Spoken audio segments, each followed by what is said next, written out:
नमस्कार दोस्तों। बहुत सारे छात्रों का ये दिक्कत रहती है कि मैथमेटिक्स को लेके बहुत सारे छात्र हैं जो बोल रहे हैं कि लेखपाल में मैथमेटिक्स का 20 क्वेश्चन कैसे सही करें।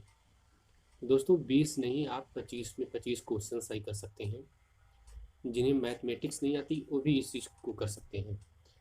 बशर्ते दोस्तों आपको सिलेबस सिलेबस की सही जानकारी होनी चाहिए कि किस टॉपिक से कितने प्रश्न आ रहे हैं और कितने प्रश्न पेट में पूछे गए थे।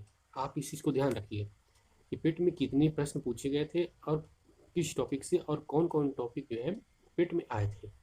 तो दोस्तों यहाँ पे हम गणित जो पूछा गया है लेखपाल परीक्षा में, जो उसका सिलेबस दिया हुआ है उसकी हम बात करेंगे।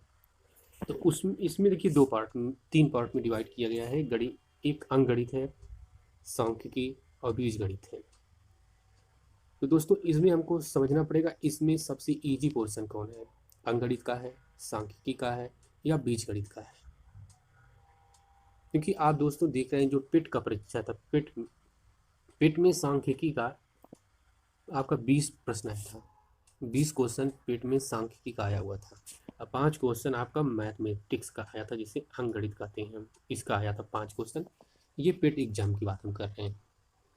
तो दोस्तों सेम उसी तरीके का पैटर्न आयोग यहाँ भी फॉलो करेगा।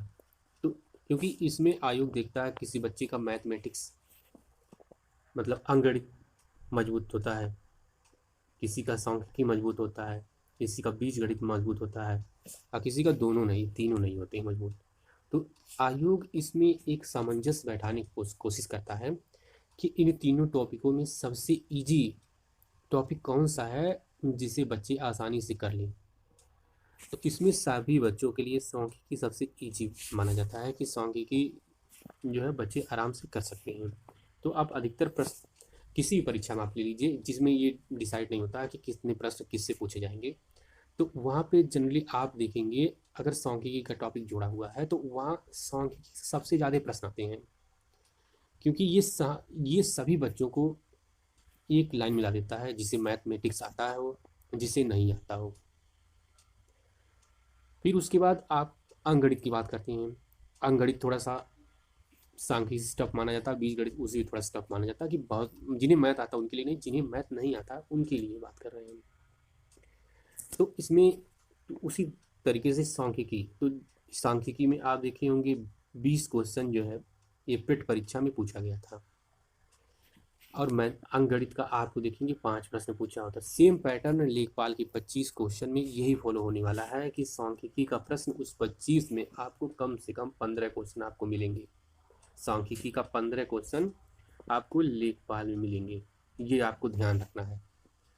तो इसलिए दोस्तों जिन दोस्तों का मैथमेटिक्स ठीक नहीं है और जिन्हें 20 प्लस क्वेश्चन करने हैं, तो उन दोस्तों के लिए मैं बात कर रहा हूँ कि वो दोस्त ये सांख्यिकी, जिसे स्टैटिक्स बोलते हैं, इस पे अपना पकड़ बनाए।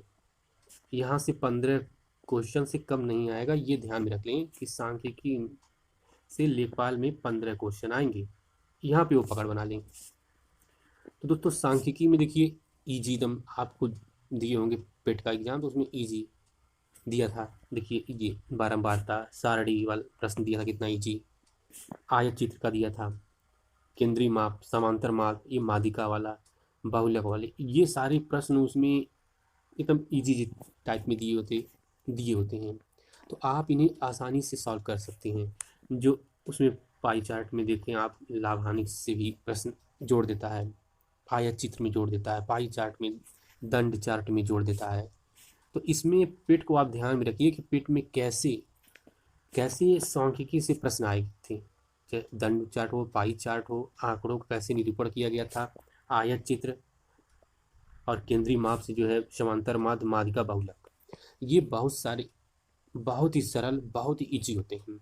और यहाँ से आपको 15 प्रश्न मिल जाएंगे दोस्तों। तो जिन दोस्तों का मैथमेटिक्स वीक है वो दोस्त सांख्यिकी को अपना आधार बनाए ताकि हमको 20 प्लस क्वेश्चन कैसे कर ले। अब इसमें दोस्तों मैथमेटिक्स, आप मैथमेटिक्स में देखेंगे नंबर सिस्टम, नंबर सिस्टम, संख्या पद्धति बोला है, प्रतिशत दिया है, लाभ हानि दिया है। ये 4 टॉपिक इसमें मैथमेटिक्स से जोड़ दिया है कि यहाँ पे 4 टॉपिक का दिया मैं, और लगभग सारे टॉपिकों से उसका पूछा जाता है। तो बहुत सारे दोस्तों को कहता मुझे लाभ हानि बहुत कठिन है, प्रतिशत बहुत कठिन है। आप वो नंबर सिस्टम को बात कीजिए। नंबर सिस्टम का फ्रैक्शन वाली जो टॉपिक होते हैं फ्रैक्शन की, वो ईजी आते हैं। आप उस ईजी प्रश्न आते हैं, गुणनखंड से आते हैं ईजी प्रश्न। तो आप यहाँ संख्या पद्धति को मजबूत करके 2 प्रश्न आप यहाँ से जुटा सकते हैं। लाभ हानि कठिन है तो आप 2 प्रश्न यहाँ से जुटा सकते हैं। प्रतिशत आप सही से देखेंगे, नहीं भी आता, हल्का फुल्का 1-2 प्रश्न ईजी दे रहा है, मान लीजिए आप यहाँ से 1 प्रश्न कर सकते हैं। आप 3 प्रश्न मैथमेटिक्स के जोड़ लीजिए। फिर उसके बाद दोस्तों आप उस पेपर को ले लीजिए, जैसे अंकगणित के बाद बीजगणित में जो पूछा गया है, बीजगणित में फिर उसमें रेखा गणित। तो देखिए बीजगणित में जो है ये सभी के लिए थोड़ा आसान नहीं होता है, कुछ छात्रों के लिए आसान होता है, ये उनके लिए नहीं जो के लिए आसान होता है, उनके लिए जिनके लिए ये कठिन होता है बीजगणित। तो इसमें बीजगणित में आप जो है जैसे युगपत समीकरण कर सकते हैं, द्विघाती समीकरण कर सकते हैं, गुणनखंड कर सकते हैं। ये 3 टॉपिक बीजगणित से कर सकते हैं। आपको 1-2 प्रश्न जो है, एक प्रश्न मान लीजिए हम एक प्रश्न को लेकर चलते हैं, आप एक प्रश्न यहाँ से सही कर सकते हैं, एक प्रश्न आप यहाँ से सही कर सकते हैं। और इसमें देखिए, और ये त्रिभुज रेखा गणित की हम बात करते हैं, तो रेखा गणित संबंधी जो है पाइथागोरस प्रमेय, आप जो है आयत पढ़ सकते हैं। नॉर्मली आयत का क्या फार्मूला है, आयत कैसे निकाला जाता है, त्रिभुज का क्या फार्मूला कैसे निकाला जाता है, चतुर्भुज का कैसे है, वर्ग का, बस एकदम नॉर्मली कर लीजिए। ये नॉर्मली 1-2 सूत्रों पर आधारित होता है। आप इससे करके 2 से 3 प्रश्न आप यहाँ से इकट्ठा कर सकते हैं। तो दोस्तों ये मुख्य इसमें टॉपिक हैं जिसे आप आसानी से मैथमेटिक्स में 20 से ज़्यादा प्रश्न आप कर सकते हैं। लेकिन दोस्तों मैं फिर आपको बताऊंगा, आप सांख्यिकी को मेन आधार अपना बनाइए, सांख्यिकी को अपना मेन आधार बनाइए दोस्तों। सांख्यिकी ये आपको 15 क्वेश्चन से कम नहीं आने वाले हैं सांख्यिकी। जिन दोस्तों का मैथमेटिक्स कमज़ोर है वो सांख्यिकी पे फोकस करें।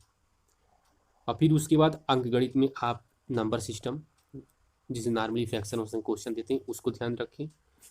फिर उसके बाद आप जो है कि इसमें आप देख सकते हैं जो लघुत्तम समापवर्तन, महत्तम समापवर्तन संबंधित है, द्विघाती समीकरण है।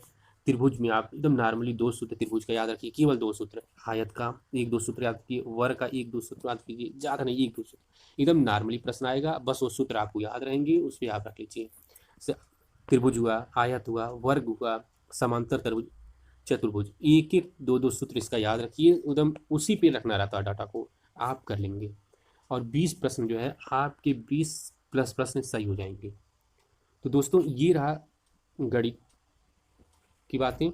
दोस्तों अगले वीडियो में हम ऐसे हिंदी के पोर्शन हुए, ग्रामीण विकास के पोर्शन हुए, जीएस के पोर्शन हुए कि कहाँ से जीएस में ज़्यादा प्रश्न आते हैं, और सब कमज़ोर से कमज़ोर छात्र जो हैं उनके लिए कौन से टॉपिक ईजी होते हैं और कौन से बहुत बड़े नहीं होते हैं, छोटे में ही पढ़ के, पतली किताबों से ही पढ़ के उसे किया जा सकता है।